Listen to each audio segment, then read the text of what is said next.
kita jangan disia-siakan, karena dia takkan kembali. Ingat 5 perkara sebelum 5 perkara, sihat sebelum sakit, muda sebelum tua, kaya sebelum miskin, lapang sebelum sempit, hidup sebelum mati. Sebelum 5 perkara, ingat 5 perkara sebelum 5 perkara. Demi masa, sesungguhnya manusia kerugian, melainkan yang beriman dan yang beramal soleh. Gunakan kesempatan yang Bismillahirrahmanirrahim. Assalamualaikum warahmatullahi wabarakatuh. Alhamdulillah nahmaduhu wa nasta'inuhu wa nastaghfiruhu wa nasta'in. Na'udzu billahi min shururi anfusina wa sayyiati a'malina. May yahdihillahu fala mudilla lahu wa may yudlilhu fala tajida lahu waliyyan murshida. Asyhadu an la ilaha illallah wa asyhadu anna Muhammadan abduhu wa rasuluhu la nabiyya wa la rasula ba'da. Rabbi shrah li sadri wa yassir li amri wa hlul 'uqdatam min lisani yafqahu qawli. اللهم لا سهل إلا ما جعلته سهلا ولا تجعل الحزن إذا شئت سهلا. اللهم يسر كل عسير واغلق بنا في تيسير كل عسير، فإن تيسير كل عسير عليك يسير، فأنت مولانا فنعم المولى ونعم النصير. وويل لمن الله سبحانه وتعالى. Segala puji Allah Subhanahu wa taala. Semoga Allah Subhanahu wa taala memperkenankan kita untuk bisa termasuk di antara hamba-hambanya yang mendapatkan syafaat dari Rasulullah SAW, ketika di mana tidak ada satupun perlindungan yang lebih besar selain perlindungan yang disiapkan oleh Allah Subhanahu wa taala. Bapak Ibu sekalian oleh Allah Subhanahu wa taala, hari ini kita akan mencoba untuk mereview kembali atau sedikit untuk memberikan mukadimah berkaitan dengan wasiat maupun waris, dan insyaallah sedikit mukadimah nanti akan dilanjutkan dengan beberapa pertanyaan yang sudah masuk. Nanti sekaligus juga jika di antara bapak-bapak dan ibu-ibu ada pertanyaan baik berkaitan dengan waris, berkaitan dengan wasiat, nanti silakan ditanyakan, nanti kita akan diskusikan bersama-sama. Baik, bapak ibu dan Allah Subhanahu wa taala, sedikit saya ingin menambahkan apa yang sudah kita bahas kemarin berkaitan dengan perbedaan yang sangat fundamental antara waris, wasiat, dan hibah. Dan semuanya kita pun sudah mengetahui bahwa perbedaan antara waris, wasiat, dan hibah, perbedaannya itu terletak di dalam akadnya dan konsekuensinya. Akadnya, jika waris itu dia baru berubah kepemilikannya ketika sang pemilik harta itu meninggal. Jadi misalkan ketika ada seorang orang tua dia meninggal, barulah harta yang dia miliki itu turun atau dikategorikan sebagai harta waris. Jadi jika atau syarat utama harta itu berubah menjadi harta waris, syarat utamanya adalah pemilik harta itu harus meninggal. Jadi selama pemilik harta itu belum meninggal, itu tidak bisa dikategorikan sebagai harta waris. Konsekuensinya adalah perpindahan hak tadi. Yang awalnya hak tersebut milik dari orang tuanya lalu berubah menjadi hak milik anggota ahli warisnya di sana. Nah, tentu hak tersebut dibagi sesuai dengan ketentuan syariat yang disebutkan oleh Allah Subhanahu wa taala dalam surat An-Nisa atau ayat 11, 12 dan ayat yang terakhir, ayat 170. Dan selanjutnya adalah berkaitan dengan wasiat. Nah, wasiat ini akadnya sebelum sang pemilik harta itu meninggal. Jadi jika waris syarat utamanya adalah bahwa tadi kepemilikannya atau akadnya itu berubah atau akadnya itu terjadi pada saat orang itu sudah meninggal, tapi wasiat akad itu diucapkan akad itu diucapkan sebelum sang pemilik harta itu meninggal. Jadi ketika dia hidup, dia mewasiatkan sebagian atau sepertiga hartanya maksimal untuk orang lain selain dari ahli warisnya. Akad itu terucap dan perubahan atau perpindahan harta wasiat tadi itu baru berpindah ketika sang pemberi wasiat itu sudah meninggal. Jadi pemberiannya pada saat sebelum meninggal, perubahannya atau perpindahannya ketika dia sudah meninggal. Begitu. Dan maksimal sepertiga dan juga diberikan kepada selain daripada ahli waris, karena ahli waris sudah mendapatkan jatah sesuai yang ditentukan oleh syariat. Dan yang ketiga adalah hibah. Nah, kalau hibah ini dia pemberiannya sebelum dia meninggal tentu saja. Dan perpindahan haknya atau perpindahan haknya itu terjadi di waktu yang sama. Saya berikan misalkan handphone ini kepada Anda. Maka perpindahan hak dari handphone ini milik saya ke orang yang saya beri itu pada saat itu juga. Jadi kalau misalkan ini ya, bahwa ibu sekalian seringkali ada pertanyaan yang masuk ke dalam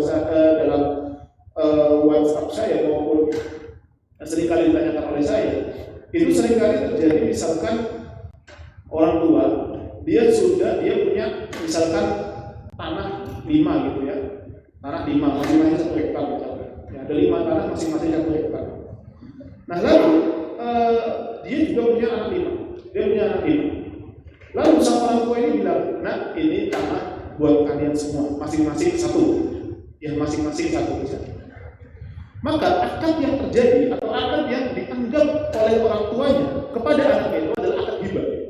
Konsekuensinya apa? Konsekuensinya adalah bahwa tanah ini yang asalnya milik orang tuanya, pada saat sang orang tua mengatakan bahwa nah ini tanah buat kalian dibagi rata, maka konsekuensinya pada saat itu juga tanah itu sudah berpindah kepemilikan dari si pemilik awal adalah orang tuanya, lalu dia berubah menjadi milik anaknya. Sehingga kalau misalkan nanti ketika orang tuanya sudah meninggal, misalkan contoh orang tuanya sudah meninggal, lalu ternyata ada ribut-ribut di situ. Misalkan dari 5 anak tadi, 3 anak laki-laki, 2 anak perempuan. Sang anak laki-laki bilang, kalian itu ngambil hak aku gitu. Kan bukankah harta atau waris laki-laki itu 2 kali lebih banyak daripada perempuan? Berarti dari 5 itu ada 2 bagian yang dimiliki oleh sang anak laki-laki. Nah, itu tidak teranggap pembagian tersebut. Kenapa? Karena pada saat orang tua tadi pada saat dia masih hidup memberikan kepada anaknya, itu sudah perubahan kepemilikan.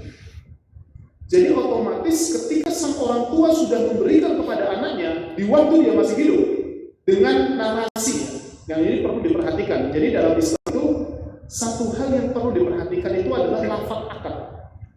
Ucapan akad itu harus betul-betul diperhatikan. Kalau akad yang dikeluarkan antara orang tua kepada anaknya itu saya berikan kepada kamu, berarti otomatis akadnya adalah akad hibah. Itu satu. Yang kedua adalah kalau misalkan kayak gini, orang tuanya mau ngasih kepada anaknya, tapi nanti kamu ini buat kamu kalau ibu sudah meninggal. Itu berarti bukan hibah di situ. Ya, berarti itu bukan hibah. Berarti itu adalah apa? Berarti itu adalah wasiat.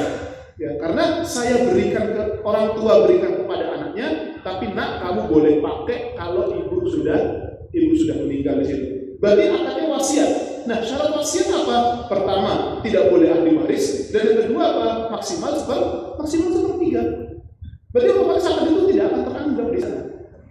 Nah, maka dari itu kenapa di antara kita itu penting sekali ya untuk mengetahui syarat-syarat dan bagaimana cara mengucapkan yang benar. Akad yang benar itu seperti apa? Karena saya pernah dapati ada satu kejadian, ada seorang orang tua, dia itu punya rumah cukup banyak. Nah, dia punya 2 anak perempuan dan ada beberapa saudara si orang tua tadi. Ketika orang tuanya masih hidup, dia bilang kepada sang anak, ini rumah buat kamu semuanya. Ya, tanpa disebutkan kamu mau ambil setelah ibu meninggal atau kamu mau ambil setelah ibu meninggal atau sebelum ibu meninggal, terserah. Tapi yang terpenting ini rumah buat kamu. Setelah sang ibu itu meninggal, ramelah. keluarga atau saudara-saudara sang ibu itu pada rebutan ingin dapat waris dari saudaranya tadi atau kakaknya tadi. Sedangkan sang anak dari sang ibunda ini bilang bahwa ibuku itu udah kasih ke aku gitu. Ya, ibuku itu sudah kasih ke aku. Maka dalam kasus ini harta tersebut jadi milik siapa? Milik sang anak atau jadi harta waris? Milik dari sang anak. Karena kan pada saat sang ibu itu sudah menghibahkan kepada sang anak, maka otomatis perpindahan hak dari milik ibunda tadi berpindah kepada anak tadi. Sehingga kalau misalkan ada orang-orang lain yang ramai gitu ya, aku dapat harta waris dari situ, itu nggak bisa. Karena ketika hibah itu sudah terucap, maka perpindahan itu langsung berubah di waktu itu. Makanya kalau misalkan ada seorang tua yang menghibahkan hartanya kepada sang anak gitu ya, kalau bisa saran dari saya segera diurus pencatatannya. Ya, segera diurus pencatatannya. Ustaz, tapi kan sukan Ustaz, kasihan sama ibu-ibu kan masih hidup di situ. Ibu kalau mau pakai di situ nggak ada masalah, tapi yang jelas dari situ kepemilikannya harus sudah jelas bahwa itu adalah milik kita gitu. Jadi kalau misalkan kita dikasih rumah sama ibu kita, padahal rumah awalnya itu atas namanya ibu, kalau bisa segera dirubah surat-suratnya agar rumah tersebut menjadi atas nama kita. Tapi dengan persyaratan tadi, mungkin kalau kita masih merasa nggak enak sama ibu boleh pakai di situ. Sampai kapanpun, sampai ibu meninggal nggak apa-apa pakai di sana. Tapi yang jelas akad dari rumah tadi sudah menjadi milik aku, sehingga ini menutup pintu segala macam perpecahan, segala macam konflik yang sering terjadi di antara keluarga. Baik, bahwa di Bibel rahmati Allah Subhanahu wa taala, sedikit mengkonfirmasi dikit bahwa dalam waris itu ya, syarat rukunnya itu kita sudah sama-sama belajar kan ya, bahwa rukunnya itu yang pertama ada yang disebut al-muwaris, orang yang meninggal. Ya, jadi kalau misalnya orang yang belum meninggal, berarti dia tidak boleh jatuh waris. Yang kedua, harus ada ahli warisnya. Kalau dia itu meninggal tapi ternyata tidak punya ahli waris sama sekali, nah berarti otomatis harta tersebut kalau dulu itu masuk dalam kategori baitul mal, masuk ke dalam baitul mal yang menjadi kepentingan masyarakat muslim pada saat itu. Kalau tidak ada ahli warisnya sama sekali, tapi saya yakin lah di zaman sekarang nggak mungkin tidak ada ahli waris kecuali yang ngaku-ngaku ahli waris. Yang ketiga adalah tarikah. Tarikah itu artinya harta yang diwarisi. Ini hal yang perlu saya tekankan sedikit bahwa di Bibel sekalian. Terkadang ada yang suka nanya kayak gini, Ustaz, kursi-kursi, meja-meja punyanya orang tua itu termasuk harta waris atau enggak? Kursi, meja, lemari, baju gitu ya. Baju. Kalau perhiasan mobil, itu udah jelas. Ya, orang pasti akan rebutan di sana. Tapi kalau kayak kursi, meja, figura gitu, foto-foto misalkan, atau apapun itu termasuk tas misalkan, handphone misalkan contoh. Handphone orang tua kita itu termasuk dari harta waris atau tidak? Secara prinsip itu masuk dalam kategori harta waris. Secara prinsip itu masuk dalam kategori harta waris atau disebut sebagai at-tarikah. Tarikah itu artinya harta yang ditinggalkan oleh orang yang memiliki harta tersebut. Jadi harta waris itu disebut sebagai tarikah. Secara prinsip itu masuk dalam kategori harta waris. Konsekuensinya adalah maka dia pun juga harus dibagi waris. Secara prinsip harus dibagi waris. Tapi mungkin timbul pertanyaan, Ustaz, lalu gimana kalau baju, Ustaz? Masa mau dijual dulu baru dibagi waris? Lemari, lalu ada kursi, masa harus dijual terlebih dahulu di mebel lalu kita bagi uangnya di sana? Nah, dalam fikih ya, bahwa di Bibel sekalian ada yang disebut sebagai al-urf. Al-urf itu artinya kebiasaan yang sering terjadi di antara masyarakat. Dalilnya itu adalah dalam kaidah fikih disebutkan ada al-'adatul muhakkam, bahwa yang namanya adat atau kebiasaan itu bisa dijadikan sebagai status hukum selama tidak bertentangan dengan syariat. Kategorisasi harta itu berdasarkan kepada urf. Kategorisasi harta itu masuk dalam kategori urf atau kebiasaan. Contoh, misalkan di Indonesia mata uang yang terpakai adalah rupiah. Bahkan dolar yang kuatnya seperti itu tidak bisa dijadikan sebagai alat tukar di Indonesia. Kita misalkan mau, kecuali di beberapa tempat mungkin ya, kita misalkan mau beli mau beli risol misalkan di tetangga sebelah pakai uang dolar, aku nggak akan diterima. Sulit sekali untuk bisa menerima. Nah, jadi harta yang dipakai di Indonesia dengan harta yang dipakai atau mata uang yang dipakai di Indonesia dan dipakai oleh negara-negara lain itu berbeda-beda sesuai dengan ketentuan negaranya masing-masing. Jadi apa yang terbiasa di dalam masyarakat yang terpakai gitu ya, itu bisa dijadikan sebagai hukum selama tidak bertentangan dengan syariat. Nah, harta, ya, dalam harta itu ada yang di dalam pandangan manusia, dalam pandangan masyarakat, itu ada harta yang bisa dinilai, ada harta yang tidak bisa dinilai, atau yang ternilai dan tidak ternilai. Harta yang ternilai atau yang bisa dinilai itu contohnya misalkan seperti mobil. Sekalipun dia bentuknya itu adalah benda gitu ya, bentuknya itu adalah komoditi, tapi dia itu bisa dinilaikan dengan kemudahan dia untuk dijual. Rumah itu mudah untuk dijual sekalipun bentuknya adalah komoditi, bukan nilai, bukan berbentuk uang. Tapi kalau misalkan baju gitu ya, lemari misalkan, mungkin bisa seperti itu, tapi tentu statusnya berbeda dengan harta-harta yang bisa dijual dengan nilai yang bagus. Maka dari itu para ulama menyebutkan kalau toh ini seperti Syekh Uthman Al-Khamis, beliau menyebutkan kalau toh harta-harta seperti baju itu mau dijual misalkan, contoh mau dirupakan uang, itu nggak ada masalah. Maka kategorinya dia masuk ke dalam bentuk harta waris yang harus dibagi. Tapi kalau misalkan tidak mau dijual, dalam arti dibiarkan begitu saja, lalu di antara ahli waris ada yang mau pakai, maka syaratnya adalah yang mau memakai harus minta izin kepada ahli waris yang lain. Contoh, orang tua memiliki 4 anak. Lalu orang tua tadi meninggalkan harta dia, ya. Ada yang berbentuk uang, ada yang berbentuk mobil, ada yang berbentuk apapun itu. Nah, yang bisa dirupakan uang dijual, mobil misalkan dijual, atau apapun, aset apapun dijual. Maka uang yang terkumpul tadi dibagi-bagi sesuai dengan ketentuan waris. Lalu ada lagi misalkan contoh kayak baju, lalu ada lemari dan lain sebagainya. Itu jika tidak mau dijual tidak ada masalah selama kalau ada anak yang mau ngambil harus izin kepada orang-orang atau kepada ahli waris yang lain. Ini lemari aku pakai ya, ini bajunya bapak aku bawa ya, ini bukunya bapak aku bawa ya di rumah aku ya, karena aku punya rak besar tapi nggak ada isinya gitu. Mau saya isi dengan buku-bukunya bapak misalkan seperti itu. Maka itu tidak ada masalah. Tapi selama itu dalam kategori harta yang memang tidak bisa ternilai dalam urf atau dalam adat kemasyarakatan di sana. Maka syarat utamanya adalah harus meminta izin. Tapi kalau toh berkaitan dengan mobil, uang, lalu aset dan lain sebagainya yang bisa dilupakan, maka harus dibagi sesuai dengan ketentuan. Baik, mungkin itu ya sedikit mukadimah dari saya, meskipun agak lama sedikit mukadimahnya.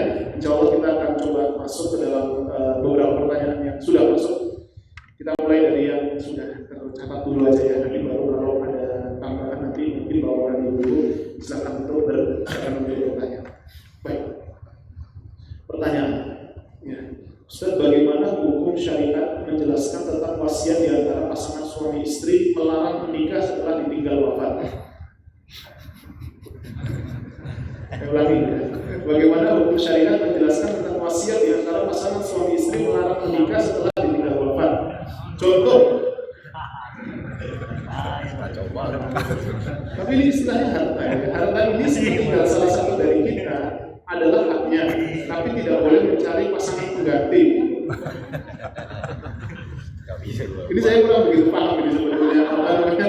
Yang saya paham cuma di narasi terakhirnya, harta ini sepeninggalan salah satu dari kita adalah haknya, tapi tidak boleh mencari pasangan pengganti. Mungkin maksudnya itu adalah ngasih wasiat gitu ya. Misalkan contoh sang suami meninggal gitu ya. Misalkan contoh sang suami meninggal, lalu sang istri mewasiatkan kepada suaminya, nanti kalau misalkan aku meninggal kamu gak boleh nikah lagi. Nah, itu boleh atau enggak?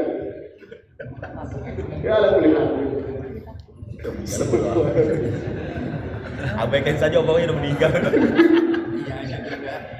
Ya alhamdulillah. Baik. Ya pertama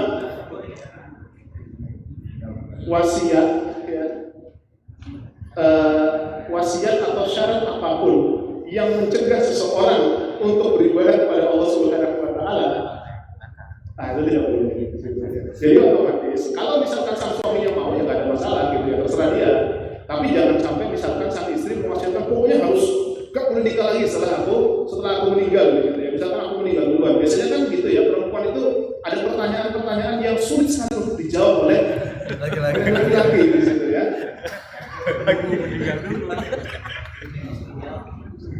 Sudah Nah, jadi alhamdulillah ya, itu semua tergantung daripada sebuah kesepakatan saja. Kesepakatan saja. Kalau misalnya sang suami mau, ya nggak ada masalah, silakan gitu ya. Kalau mau silakan. Tapi yang jelas mewasiatkan seperti itu kan berarti mencegah atau tadi mempersyaratkan sesuatu yang diluaskan oleh Allah Subhanahu wa taala jadi dipersempit di situ. Nah, itu justru tidak elok. Tapi kalau misalkan di antara suami istri itu memiliki kesepakatan, misalkan udah aku pokoknya nanti kalau misalkan kamu yang meninggal duluan aku nggak nikah lagi gitu. Ya silahkan saja, nggak ada masalah bisa. Ya, tapi ya saya khawatir aja gitu. Kalau misalkan kasih persyaratan yang seberat ini nanti jadinya seperti apa gitu. Apalagi laki-laki gitu kan. Jangan coba-coba tinggal berdua. Alhamdulillah. Ya, jadi wasiat tersebut ya, dia tidak sama statusnya seperti wasiat dalam harta. Kalau wasiat dalam harta itu memang harus tertunaikan, ya, karena dia sifatnya netral. Ya, seperti harta tadi itu kan sifatnya netral. Harta milik dia. Lalu otomatis kan dia harta tersebut netral. Pada saat harta itu disyaratkan untuk menjadi wasiat, maka harta itu memiliki hukum tersendiri gitu. Harta itu netral. Pada saat dia mengeluarkan akad saya mewasiatkan harta saya untuk orang A, misalkan contoh, maka harta tersebut itu sudah terikat dengan sebuah janji bahwa harta ini harus ditunaikan sebagai wasiat misalnya. Karena pada prinsipnya adalah netral. Prinsipnya adalah netral. Nah, sedangkan ya, dalam status suami istri gitu kan, dalam status suami istri di situ. Dia pada saat misalkan salah satu di antara keduanya itu mungkin ada yang mau meninggal, misalkan contoh dia lalu memberikan wasiat seperti itu. Pada prinsipnya yang dia cegah itu kan adalah hal yang bersifat ibadah, ya seperti menikah dan lain sebagainya. Tapi sifatnya lebih kepada ibadah misalnya. Maka otomatis kalau misalkan salah satu di antara keduanya itu mencegah satu dengan yang lainnya atas nama cinta gitu ya, atas nama cinta mengorbankan ibadah, nah ini tentu ini menjadi catatan. Tapi kalau misalkan mau mengambil resiko itu tidak dilarang, nggak ada masalah di situ. Nggak ada masalah untuk mengambil resiko seperti itu. Syariat tetap memberikan apa? Syariat tetap memberikan keluasan bagi siapapun untuk bisa menghormati janji di antara keduanya misalnya. Kekhawatirannya misalkan contoh dalam hadis Rasulullah SAW, misalkan saya mau coba husnul ini. Terkadang ada pertanyaan seperti ini. Ini saya juga dapat pertanyaan dari ibu-ibu. Menarik sekali. Ustaz, jika misalkan ada suami kita itu nikah lagi, ya, atau misalkan saya meninggal lalu suami saya itu menikah lagi, kira-kira yang sama dia di surga itu saya atau istri keduanya gitu. Itu ada pertanyaan kayak gitu ya. Kalau saya meninggal suami saya nikah lagi gitu kan, nah itu sama saya atau sama istri kedua dia ya, ketika nanti di surga. Ternyata itu ada hadisnya. Ya. Ternyata itu ada hadisnya. Dan Rasulullah SAW itu pernah bersabda, kalau dia berada dalam kategori seperti itu, maka nanti akan dipilih oleh Allah Subhanahu wa taala siapa yang akan menjadi pasangan terbaik ketika nanti di dunia. Di dunia itu siapa pasangan terbaik? Siapa yang paling berbakti? Begitu pula juga dengan sebaliknya. Ketika misalkan sang suami meninggal, lalu istri tadi dia menikah lagi dengan laki-laki lain di situ, maka yang akan membersamai dia itu adalah laki-laki terbaik di antara dua pria yang pernah menikah dengan dia. Sama seperti juga dengan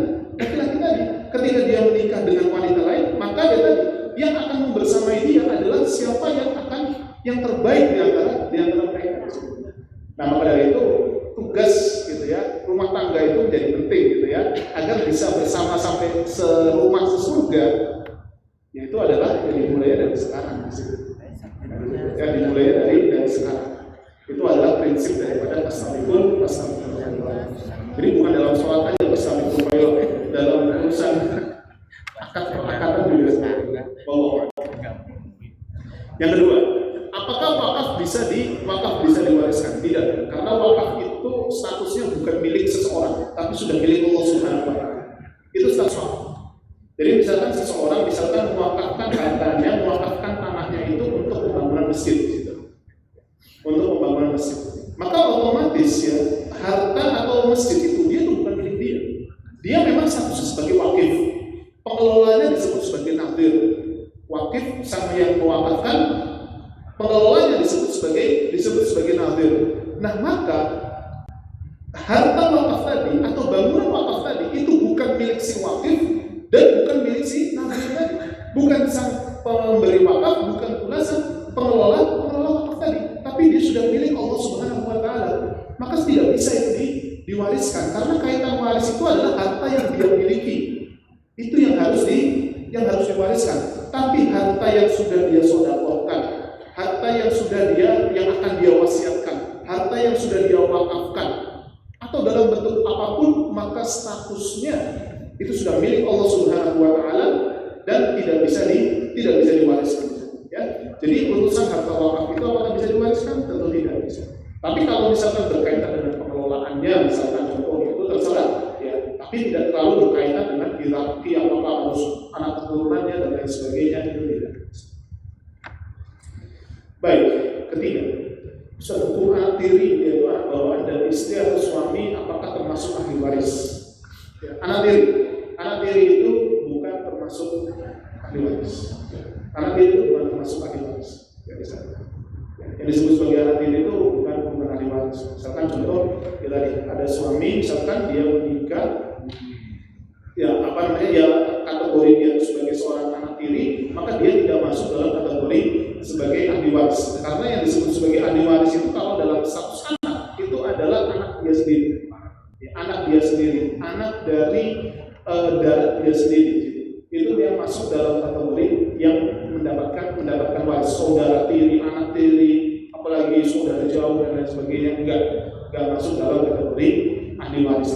Nah nanti teman-teman sekalian nanti coba dicek saja itu banyak sekali di Google, cari saja yang termasuk daripada ahli waris itu, yang masuk dalam kategori ahli waris itu siapa saja. Kalau saya di sini sudah nyatat di situ. Ahli waris laki-laki itu banyak, ada anak laki-laki, cucu laki-laki. Cucu laki-laki itu nanti kalau anaknya meninggal, ada ayah, ada kakek, saudara laki-laki kandung, laki-laki sebapak, laki-laki seibu dan lain sebagainya, keponakan laki-laki kandung, keponakan laki-laki sebapak, paman kandung, sepupu laki-laki sebapak suami.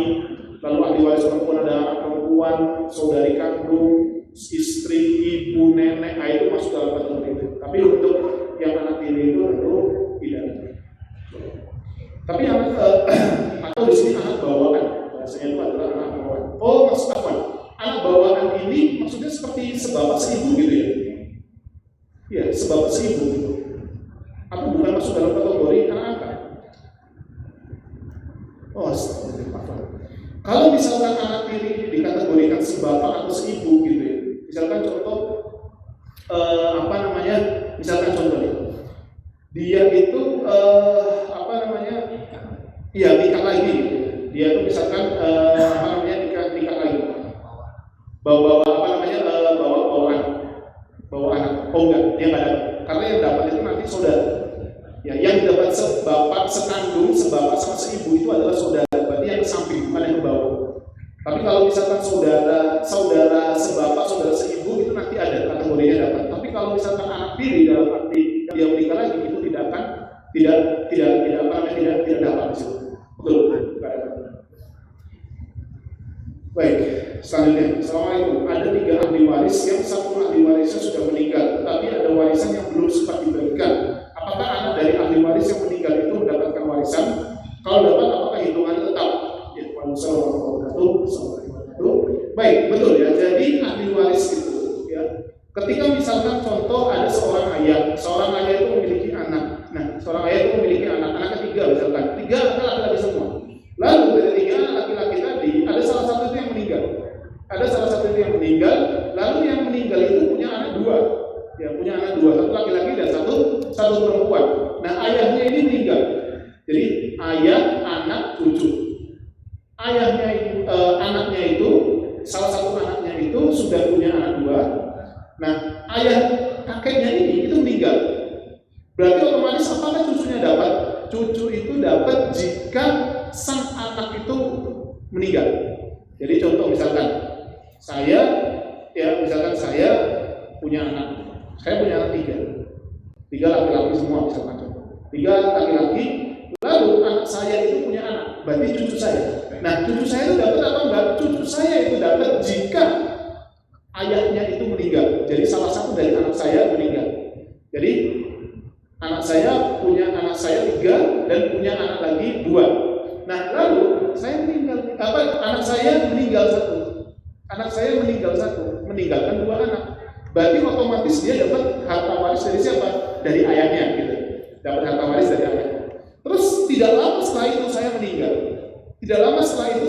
Saya meninggal. Maka apakah dia dapat? Iya, dia dapat karena menggantikan daripada status anak saya di situ yang meninggal duluan di sana.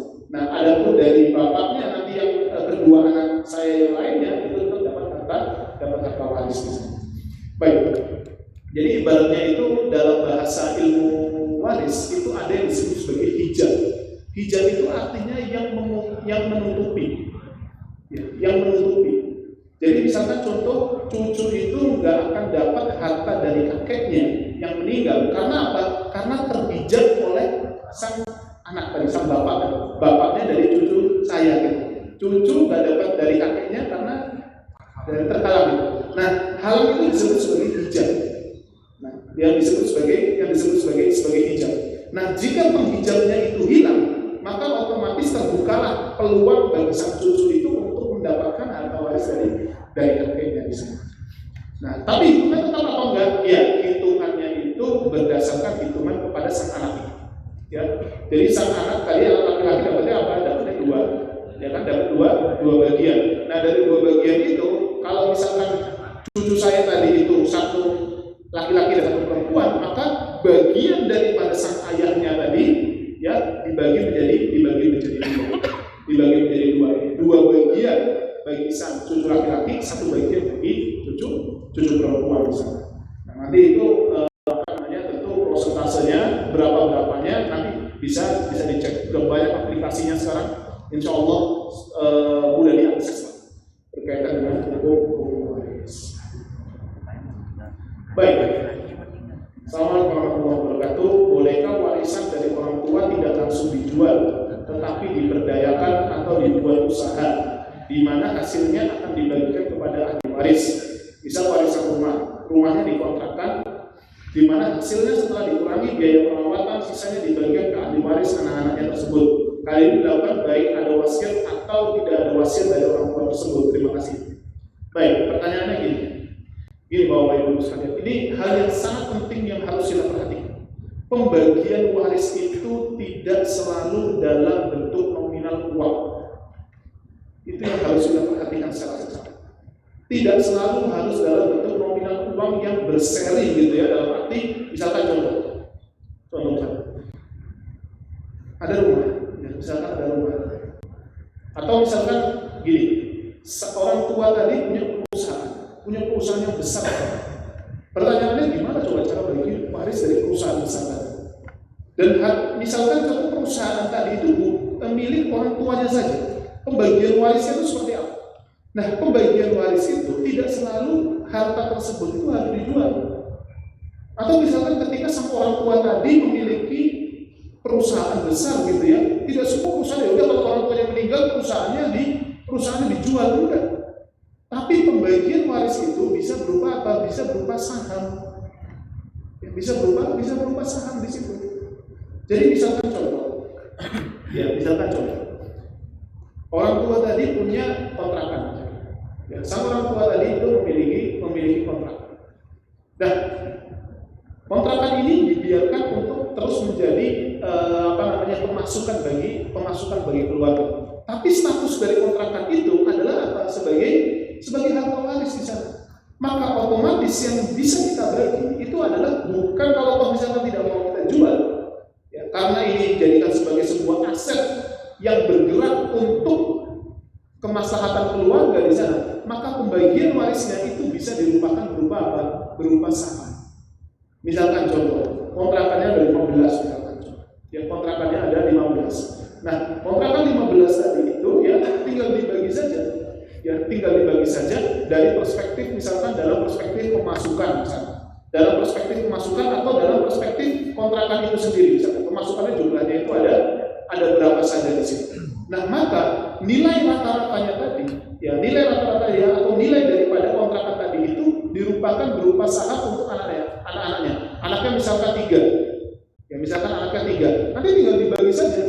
Ya, dibagi saja. Kamu dapat berapa bagian daripada kontrakan ini? Kamu bagian berapa dari kontrakan ini? Kamu bagian dari kontrakan ini. Jadi otomatis status kontrakan itu bukan lagi milik orang tuanya, tapi status kontrakan tadi sudah milik daripada ketiga anaknya tadi. Ya, sudah perubahan kepemilikan di sana. Nah, maka pemasukannya tadi ya berdasarkan kepada saham yang dimiliki oleh sang anak di sana. Jadi alhamdulillah harta bergerak yang dimiliki oleh orang tua itu tidak selalu harus dijual. Karena kita berpikir rumah itu dijual karena rumah itu tidak bergerak. Tapi kalau misalkan berbentuk perusahaan atau misalkan punya toko donat, besar di situ, itu nggak perlu dijual di sana. Tapi tinggal dibagi sahamnya saja di situ. Saham dari toko donat yang dimiliki orang tuanya tadi dibagi untuk anak-anaknya di sana. Kalau misalkan ada yang mau jual sahamnya ya silakan. Ya, itu nggak ada masalah. Yang terpenting sudah dibagi. Jadi alhamdulillah Bapak dan Ibu sekalian, jadi setiap harta waris itu tidak selalu dibagi melalui jalur nominal keuangan saja. Bahkan dalam beberapa fatwa itu disebutkan bahkan bisa dibagi dalam bentuk meteran. Ya, misalkan contoh ada sengketa. Ada orang tua yang memiliki luas tanah misalkan 10 hektar misalkan. Wah, ribut ini anaknya ada 5, berantem. Wah, ini punya aku, dan lain sebagainya. Ada yang sebagian di antara mereka ini yang nggak mau pakai syariat, sebagian yang lain mau pakai syariat. Nah, maka solusinya seperti apa? Solusinya itu adalah dibagi saja, dipecah saja. Maka itu pasti akan butuh lobby yang luar biasa. Tapi pembagian waris berdasarkan bukan nominalnya. Kalau misalnya tidak mau dijual seluruhnya, maka kita minta bagian berapa meter itu milik saya ya, yang itu khusus milik saya saja. Kalau kalian mau membagi tidak sesuai dengan syariat terserah. Tapi khusus di atas saya itu ada berapa hektar misalkan contoh. Setengah hektar misalkan milik kita, itu kita ambil lalu kita urus untuk jadi kepemilikan kita. Sisanya mau diberikan kepada yang lain maka silakan. Jadi pembagian itu bukan sekedar dalam bentuk nominal harta, tapi juga dalam bentuk berapa meter, mau dirupakan berupa saham atau dirupakan dengan hal-hal yang lain, maka itu tidak ada masalah tergantung dari sebuah kesepakatannya. Karena yang dinilai oleh syariat adalah jumlah prosentasenya, ya berapa persen, berapa per berapa, 2/3, setengah dan lain sebagainya, itu yang diatur oleh syariat. Tapi yang karena syariat tidak mengatur bagaimana pembagiannya, apakah berupa saham, berupa meter, berupa nilai, maka itu diberi luas oleh Allah Subhanahu wa Ta'ala. Mungkin dari saya kalau punya mohon maaf, silakan jika ada pertanyaan, masih ada beberapa menit. Nah, kalau ada silakan.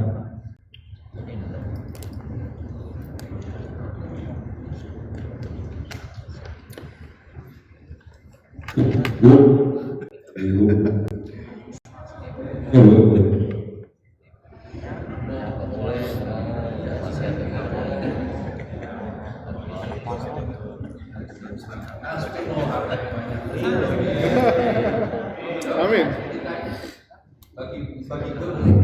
Pak Ustaz, ada yang mau bertanya nih, tapi di luar tema ini mungkin masalah UKP. Boleh silakan.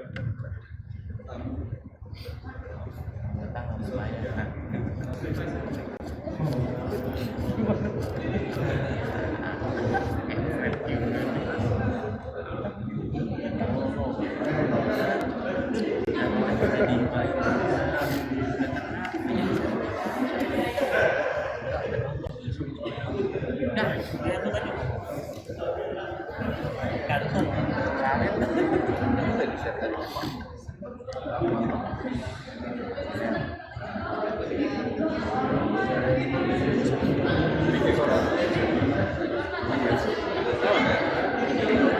ini?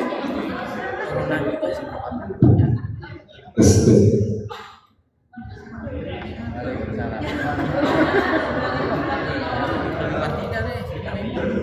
Ada yang ini aja. Assalamualaikum Pak Ustaz. Assalamualaikum warahmatullahi wabarakatuh. Mau nanya, cuman di luar dari tema. Seandainya ada keluarga, entah ibu, kakak atau adik yang sudah meninggal. Jadi pada saat udah meninggal itu kan butuh banyak keluarga atau tetangga dan diinfoin juga di RT, RW atau siapapun perihal apakah ada hutang atau tidak. Terus ada nih yang bilang si almarhum atau almarhumah ada utang sekian semua udah. Nah pada saat itu kita semua bukan keluarga itu udah menyelesaikan semuanya.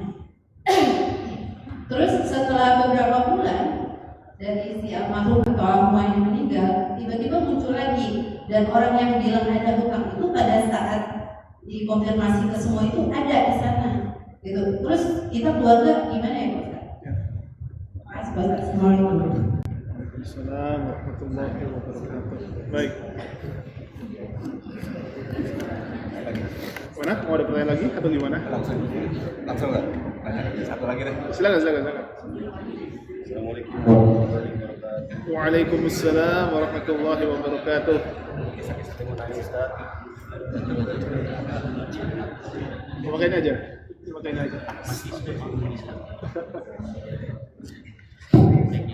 Masalah waris dan wasiat, kita sebagai orang tua, bagaimana alangkahnya kita berwasiat atau nanti pas juga tatkala kita sudah meninggal, apa kita dapat tahu aset gimana, seperti ada warisan, apa kita mesti ngomong atau berwasiat kalau sebagai orang tua yang baiknya gimana sih? Gimana? Diulang lagi, coba izin.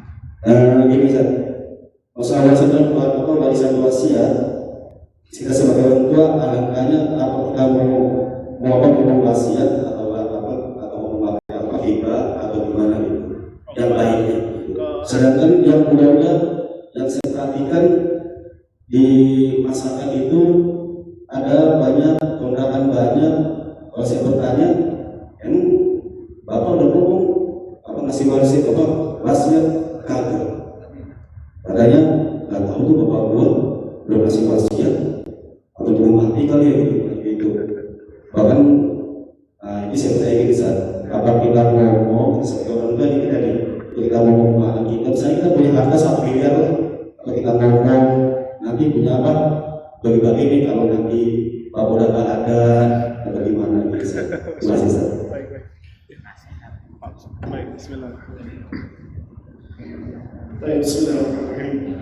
Terima kasih pertanyaannya bagus banget, masya Allah. Barakallahu fikum. Pertama, bahwa permasalahan hutang itu sudah di-mention sama Allah SWT dalam surat Al-Baqarah ayat 282. Ini syarat utama orang yang berhutang dan yang memberikan hutang. Apa kata Allah SWT? Ya ayyuhalladzina amanu idza tadayantum bidainin ila ajalin musamma faktubu. Ya, wahai orang-orang yang beriman, apabila di antara kalian saling berhutang, ya, dalam jangka tempo tertentu, faktubu, catatlah, gitu. Catat. Jadi status yang disebutkan oleh Allah Subhanahu wa taala di sini, ya. Allah menyebutkan wal yaktub bainakum katibun bil 'adl, ya. Dan catatlah, ya, dan disertakan orang yang adil di sana dalam catat. Jadi artinya ketika mencatat itu betul-betul dalam kondisi yang adil, otomatis tidak ada riba di sana dan lain sebagainya. Nah, dari sini artinya Allah Subhanahu wa taala sudah ngasih tahu kepada kita bahwa sesungguhnya dalam urusan hutang piutang, maka syarat yang harus kita tunaikan itu adalah harus mencatat. Tapi apakah mencatat hutang itu wajib? Tidak wajib. Mencatat hutang itu tidak wajib di situ. Namun catatan itu menjadi sebuah barang bukti yang sangat kuat di antara satu dengan yang lainnya untuk bisa meyakinkan masing-masing bahwa pernyataan seseorang itu benar. Contoh misalkan kayak kasus tadi, ada keluarga yang meninggal, lalu kita umumkan kepada tetangga-tetangga kita, ada yang punya hutang atau enggak. Oh, ada yang sudah ngasih di situ, sudah selesai. Ada yang menginformasikan bahwa orang tua kita sudah punya hutang dan sudah kita bayar seluruhnya, sudah selesai. Berarti artinya dalam kondisi itu status hutang orang tua kita dianggap sudah selesai. Dianggap sudah selesai berdasarkan pengetahuan kita yang sudah kita sampaikan kepada masyarakat di sekitar kita. Lalu setelah itu, kalau misalkan ada orang yang mengaku-ngaku datang orang tuamu itu punya hutang sama aku, maka kewajiban dari sang tadi, berarti kan itu adalah tuduhan. Kalau misalkan dia itu menuduh orang tua kita memiliki hutang, maka yang harus menyertakan bukti siapa? Dia sebagai orang yang menuduh orang tua kita memiliki hutang. Jadi artinya kata dalam kaidah itu disebut seperti ini. Al-aslu ada. Asal dari segala sesuatu tidak ada. Al-aslu bara'atul dhimmah. Asal dari segala sesuatu itu tidak memiliki beban. Contoh misalkan, manusia itu secara asal punya hutang atau enggak? Bapak Ibu sekalian, enggak punya kan? Baru dia itu punya beban membayar hutang kalau dia itu punya hutang. Sama seperti tadi, manusia itu pada dasarnya itu tidak punya hutang. Misalkan orang tua kita, pada prinsipnya kita memiliki hutang. Lalu kalau misalkan tiba-tiba ada orang yang menuduh orang tua kita punya hutang, berarti harus dibuktikan kalau ternyata orang tua kita itu punya hutang. Kalau misalkan ternyata tidak ada bukti, hanya pernyataan segelintir orang saja, ya maka kembali lagi kepada hukum asal bahwa asal dari segala sesuatu itu terlepas dari beban. Ya, di situ terlepas dari beban. Sama seperti misalkan contoh kita itu asal dari manusia itu tidak berdosa. Manusia pada dasarnya tidak mencuri, tidak berzina, tidak apa. Terus tiba-tiba ada yang menuduh, kamu itu zina, kamu itu curi ya di situ. Nah, maka orang yang menuduh itu harus memberikan bukti. Kalau ternyata tidak memiliki bukti, maka otomatis kembali ke hukum asal. Asalnya apa? Al-aslu bara'atul dhimmah. Asal segala sesuatu itu terlepas dari segala macam beban. Manusia terlepas dari beban hutang. Manusia terlepas dari beban apapun selama tidak ada bukti yang membuktikan kalau dia itu terbebani terhadap hutang, terbebani dalam apapun. Apalagi itu sudah diumumkan di halayak ramai bahwa siapa yang mau membayar hutang yang merasa dihutangi oleh orang tua kita dan ternyata dia tahu dan dia tidak bisa menjawab dan dia tidak kasih tahu baru informasinya setelahnya, ya maka tentu tidak bisa kita terima. Baik, yang terakhir, pertanyaan terakhir karena tinggal 2 menit lagi. Ya, begini. Jadi yang perlu kita sampaikan kepada anak kita, kepada keluarga kita, pertama itu yang jelas adalah edukasi. Ya, edukasi pembedaan antara wasiat, waris sama hibah. Itu satu. Yang kedua, keluasan hati kita. Keluasan hati kita itu menjadi penting. Kita itu merasa berat untuk ngasih ke anak kita gitu ya. Ngasih ke anak kita merasa berat untuk bermuamalah dengan harta kita. Karena kita masih merasa bahwa harta itu adalah milik saya. Harta itu milik Allah. Yang ada di kantong kita, yang ada di rekening kita itu adalah milik Allah. Jadi jangan merasa bahwa harta kita itu adalah milik kita gitu. Jadi kalau misalkan kita mau menyampaikan sesuatu kepada anak kita bilang saja. Kalau memang kita mau niat kasih, hibahkan kepada anak kita. Kasih saja, nak ini buat kamu gitu.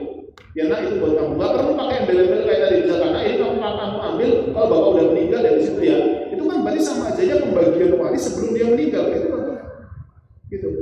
Ya jadi apalagi namanya wasiat itu diberikan setelah dia sudah meninggal di situ. Kalau memang dia mau ngasih, mau menghibahkan, misalkan sang orang tua udah mulai tua di situ, sudah tidak bisa mengelola hartanya dengan baik, kasihkan kepada anaknya, nah ini buat kamu. Selesai. Bapak cuma minta satu, bapak minta supaya bisa tinggal di situ saja di situ. Tapi ini harta itu milik kamu. Ya, bapak cuma minta kamu berbakti sama bapak, ya, kamu berbakti sama bapak dan bapak izin cuma bisa tinggal di situ saja. Udah cukup itu saja di situ. Tapi kita mau hibahkan, kasih saja. Karena memang pada dasarnya harta itu bukan milik kita. Memang harta itu tidak dibawa meninggal, tapi ada juga harta yang dibawa meninggal. Contohnya hasil daripada harta kita, gitu kan, pahala dan lain sebagainya itu dibawa meninggal di situ. Tapi kita sampaikan saja kepada anak kita, kalau memang kita mau memberikan, langsung hibahkan saja. Kalau misalkan tidak mau hibahkan, kita kasih wasiat, itu pun wasiat harus kepada selain ahli waris. Tapi kalau misalkan tidak, ya sudah, kita edukasi anak-anak kita untuk bisa melaksanakan hukum waris secara baik dan benar sesuai dengan ketentuan syariat. Tidak ada yang abadi yang kita miliki, maka berikanlah dengan cara yang bijak sesuai dengan ketentuan yang Allah Subhanahu wa taala berikan. Wallahu a'lam. Ya, terima kasih kita langsung ditutup ya. Doa ya, Bismillah. Baik, kita doa. Semoga Allah Subhanahu wa taala Bismillahirrahmanirrahim. Hamdan syakiran dan hamdan hamdan yuwafi ni'amahu wa yukafi mazidah. Ya Rabbana lakal kama yanbaghi li jalali wajhika wa 'azimi sultanika. Allahumma ighfir lil muslimina wal muslimat wal mu'minina wal mu'minat al-ahya'i minhum wal amwat innaka sami'un qarib mujibud da'wat ya Allah ya Rijal. Allahumma inna nas'aluka al-huda wat tuqa wal 'afafa wal ghina. اللهم انا نسالك علما نافعا ورزقا طيبا وعملا متقبلا. اللهم انا نسالك الهدى والسداد. اللهم انا نعوذ بك من العجز والكسل والبخل والهرم وعذاب القبر. اللهم ات نفوسنا تقواها وزكها انت خير من زكاها انت وليها ومولاها. اللهم انا نعوذ بك من علم لا ينفع ومن قلب لا يخشى ومن نفس لا تشبع ومن نفس لا تشبع ومن دعوه لا يستجاب لها. اللهم اصلح لنا ديننا الذي هو عصمه امرنا واصلح لنا دنيانا التي فيها معاشنا واصلح لنا اخرتنا التي فيها معادنا واجعل الحياه زياده لنا في كل خير واجعل الموت راحه لنا من كل شر. اللهم اتنا في الدنيا حسنه وفي الاخره حسنه وقنا عذاب النار. سبحان ربك رب العزه عما يصفون والسلام على المرسلين والحمد لله.